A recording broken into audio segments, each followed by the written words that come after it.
Oh hey, I didn't see you guys come in there. Don't you ever knock? Just a quick video here, guys. Changing up the scenery here. Do apologize for the poor lighting. I wanted to give my initial impressions on Need for Speed Heat. Now, before we do that, I wanted to just mention I originally had Need for Speed Rivals on the Xbox One. Now, that was a launch title that came out on the Xbox One and the PS4 back in around 2013. And that was done by Ghost Studios, which used to be, well, a lot of the members from Ghost that are on Team Ghost used to be with Criterion, which Criterion needs no introduction as well. So they have some experience with the Need for Speed series as well as the Burnout series as well. So I had Need for Speed Rivals, didn't like that game at all. I'm not going to get into it. I know a lot of you guys share the same sentiments. You know the game's bad when you can't even pause the game and there's heat all over you. Cops are all over you. So I got rid of that game. I sold it. And that was Need for Speed Rivals. And I had the complete edition and everything. I got rid of it. And then a couple of years later, we get Need for Speed Payback. And now this is the deluxe edition that I have. Now, I'm a huge advocate for this game. So Ghost really turned things around. And I just love the setting, how it takes place in like a fictitious version of Las Vegas, and I like how they use the roulette chips in the game as well. You guys have to play it to understand, as well as the barn finds, driving through the desert at night, the casinos. I think Ghost did an excellent job with this game, and they really found their stride here. And again, if you can get this one here, the deluxe edition, you get all the DLC.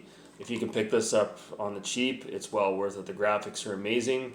A very underrated game as far as I'm concerned. A lot of people sort of dismissed it, swept it under the rug, and it's actually one of my favorite Need for Speed games and one of my favorite games on the Xbox One.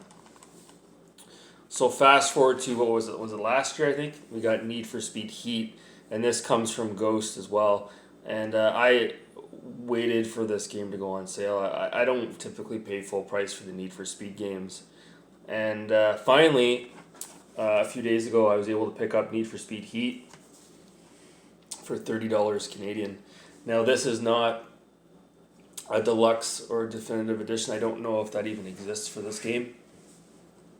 But with the few hours that I have put into this game so far, I can honestly say not only is it an amazing companion piece to Payback, I wasn't sure if I was going to like this more than Payback. I just had I had my reservations, my doubts. But now that I put a few hours into it, I already do enjoy this more than Payback for a couple of different reasons. The first thing is I find Ghost tightened up the controls with regards to the car, especially when you're power sliding through the corners. I just find the controls are a little bit more tight in Need for Speed Heat. Not only that, I know graphics aren't everything, but I can be a graphics whore just like the next person. The graphics in Need for Speed Heat are absolutely head and shoulders above Need for Speed Payback. Ghost, they did something with regards to the weather effects, the rain effects. It's just, I don't know if I've ever seen rain look that good in a game. It looks absolutely incredible when you're driving at night and the rain is hitting your TV, it's hitting the windshield of your car. And not only that, it takes place in like a fictitious version of Miami. Now, I'm a huge fan of the TV show Miami Vice. I've always wanted to visit Miami. I've never been there before. And when you're racing through basically Miami at night, it's almost like a scene out of Michael Mann's Miami Vice. You've got the neon lights hitting the road, and the reflections in the game. I know a lot of people talk about how the series console and the PS5 have better lighting effects and better reflections and ambient lighting and all that stuff. But man, with the right dev team, you can get some pretty incredible lighting and shadow and ripple and water effects, and this game really pulls it off. And there's a lot of water in the game that you can't obviously drive into, but you see it as you're driving down the coastal roads. And whatever Ghost did, I'm not a developer, whatever they did to create the look of the water of the ocean, it looks absolutely incredible in this game, breathtaking. And there's even some cultural references in the game too. There's one area where you drive past, I can't remember what it's called. It's something to do with Disney World. It's the big dome. It's on the tip of my tongue. I can't remember it. But yeah, that's in the game. And there's also, like I said, just kind of like a Miami Vice vibe going on with the palm trees. You can switch from day to night. You have to pull into the garage and you can switch into night mode. And when you go to night mode, there's different races you can play at night. And then you go back to day mode, there's different races there as well. Now, one thing I will say, I'm not going to say it's bad, but at first the cops were really pissing me off in this game, kind of like they did in Rivals. Like, you'd get heat on you and you'd shake them off. You'd get rid of the cops. And then, like, let's say you pull over, the cops would just come back from out of nowhere and they would bang right into your car and then you'd have to lose them again. I'm like, what the fuck? Like, trying to shake these cops off and they keep coming at me. It's really, really cheap. But then I sort of realized, and it is pretty realistic, right? If the cops were chasing you and you got away, they probably are going to continue to look for you. And you can see on the map like a little red dots where you can see the cop cars in the area.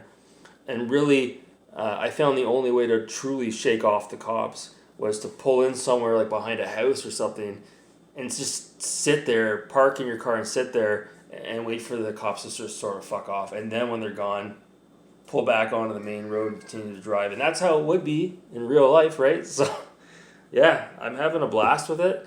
Like I said, the graphics are just absolutely breathtaking. Controls are spot on.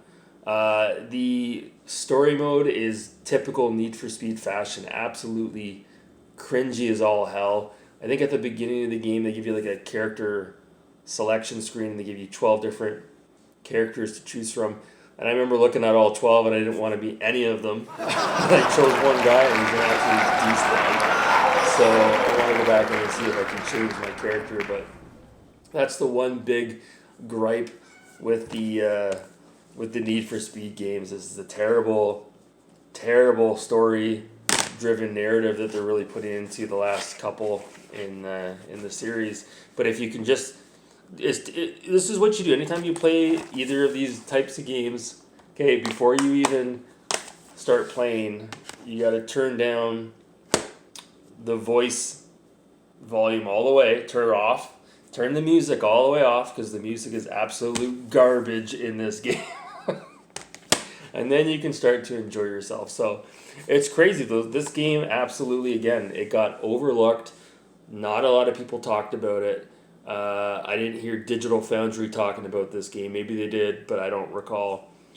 Digital Foundry's all hot and horny over Forza Horizon 5, and obviously it's a watershed moment for Microsoft, but hey, I can't afford Forza Horizon 5 right now, so, if I'm going to pay $30 and enjoy this is as good as it's going to get for me right now. And then, hey, maybe when Forza Horizon 5 goes on sale in a couple of months, I'll pick that up as well. But for now, like I said, having a blast with Need for Speed Heat. I can't recommend it enough. It is a hidden gem. Nobody's talking about it, and it did get overlooked. So let me know if you guys have played this game, and let me know if there is a deluxe edition. If I like this game enough as I continue to play it, maybe I will flip this and get the deluxe edition. So let me know in the comments below. So anyways, that's going to do it for this video, guys. Thanks so much for watching, and enjoy your games.